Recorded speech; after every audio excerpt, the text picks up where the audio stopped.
The NASCAR playoffs start this weekend. The IndyCar title could wrap up this weekend with 2 races to go. The Pro Motocross Championship actually does end on Saturday. Denny Hamlin is out of the car after a massive Daytona rain crash. Bubba has a new ride for the rest of the season and a ton more. Strap in, gearheads. This is Shifting Gears. I'm Alan Bailey, and before we get started, make sure you smash that subscribe button to stay up to date on all the latest videos and log on to AmericanRacingNetwork.com for the latest on these stories. Junebug did it. Almost. Dale Earnhardt Jr. made his first late model start in a stock car in nearly 25 years last night, finishing 3rd. After the race, Junebug didn't just grab a beer, he grabbed a beer cooler and made his way up to victory lane to celebrate with JRN teammate and race winner Carson Quaffle. North Wilkesboro is back, and it was sold out last night. The track is expected to close in 2023 for massive renovations, with the plan to reopen for the 2024 season, with the possibility of hosting the NASCAR All-Star race as early as 2024. But what do you think? Let me know in the comments down below. Austin Dillon won the NASCAR Cup race at Daytona on Sunday afternoon after dumping the leader in the closing laps. Seems this rich kid can only win a cup race if he gets lucky or dumps the leader. Interesting. Most of the field did get caught up in a massive wreck in turns 1 and 2 when it started to rain on the racetrack and NASCAR foolishly didn't throw the caution. Dillon will be eliminated in the round of 16. Will race for a championship along with Ryan Blaney, who made the cutoff on points alone after Kurt Busch elected to forego his playoff waiver. Denny Hamlin and Kyle Larson are the favorites to win the Southern 500 playoff opener this Sunday night at 6 p.m. Eastern, 3 p.m. Pacific on USA.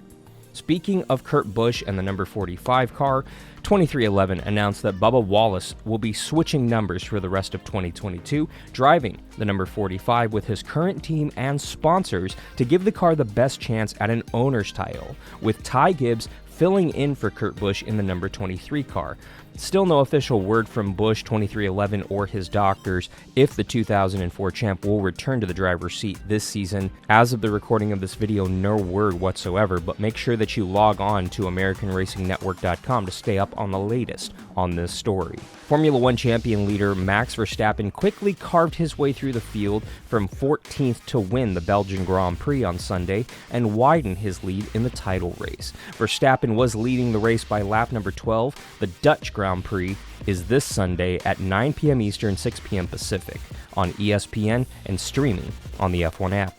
Denny Hamlin will be out of the car this weekend at Darlington after his hard Daytona crash, at least out of the number 18 Xfinity car. He was scheduled to drive it, but Christopher Bell will run the car instead, with Hamlin focusing on the Cup car for Sunday. Yeah, maybe these next-gen cars aren't so safe, NASCAR. Maybe it's time to look into this issue. Jeremy Clements might have won the Xfinity race at Daytona early Saturday morning, but now NASCAR is saying he's out of the playoffs. NASCAR cited Clements' team for an intake manifold violation found in the post-race inspection at the R&D Center. Clements' victory will not count towards playoff eligibility. His crew chief has been fined $60,000, as well as 75 driver and owner points and 10 playoff points. Clements dropping out of a playoff spot. Ryan Sieg moves back into the final playoff spot, with Sheldon Creed 43 points behind Sieg. 3 races remain in the NASCAR Xfinity Series regular season. Brandon Brown finished second at Daytona, and many fans, including me, say that Brown should be given the win and a playoff spot. But now Clements is saying that they're going to appeal the penalty. What do you think? Let me know in the comments down below. German manufacturer Audi will enter F1 in 2026 with new F1 engine regulations. Audi will manufacture its own power unit in an era where there will be a greater emphasis on sustainable fuels and an increase in electrical components within the engine. Audi is widely expected to be joining the grid in 2026 by Porsche in a partnership with Red Bull. But that's just still rumor and speculation, but what do you think is going to happen? Let me know down below. Steven Wilson earned his 3rd victory of the eNASCAR Coca-Cola iRacing Series on Tuesday at virtual Darlington Raceway, wrapping up the top spot for the circuit's upcoming playoffs. The 4-event playoffs start on September 13th at Bristol Motor Speedway, then Talladega Superspeedway on September 27th, Homestead Miami Speedway on October 11th, ahead of the finale at Phoenix Raceway on October 25th. with full races streaming live on the NASCAR and iRacing YouTube channels. The president of Toyota Racing Development said Saturday night at Daytona to reporters that the manufacturer is still in the mix with Kyle Busch, who has yet to announce where he'll drive in 2023. We're doing what we can to try and keep Kyle in our family. Hey, this is not just an offensive consideration. I don't want to race against a pissed off Kyle Busch, and he, wherever he lands, he's going to do some damage. Rumors and reports have Busch moving to Chevy in 2023, with either Colic Racing in the 16 and now maybe even RCR in the 8, with Busch still looking over his options for 2023. Where do you think Kyle Busch will land next season? Let me know in the comments down below. Legendary driver and team owner Tony Stewart will be in the Fox broadcast booth for the biggest race of the NHRA Camping World Drag Racing Series season this weekend at the Dodge Power Brokers NHRA US Nationals. Stewart will join the NHRA on Fox team for eliminations on Monday from 2 to 5 p.m. Eastern. That's 11 a.m. to 2 p.m. Pacific on Fox.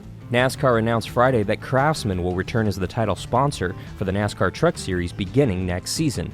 Craftsman sponsored the Truck Series from its inception in 1995 to 2008. The NASCAR Craftsman Truck Series will make its homecoming at Daytona in February 2023. Camping World reportedly ran out of money after multiple lawsuits were filed against the CEO and the company itself. Yikes.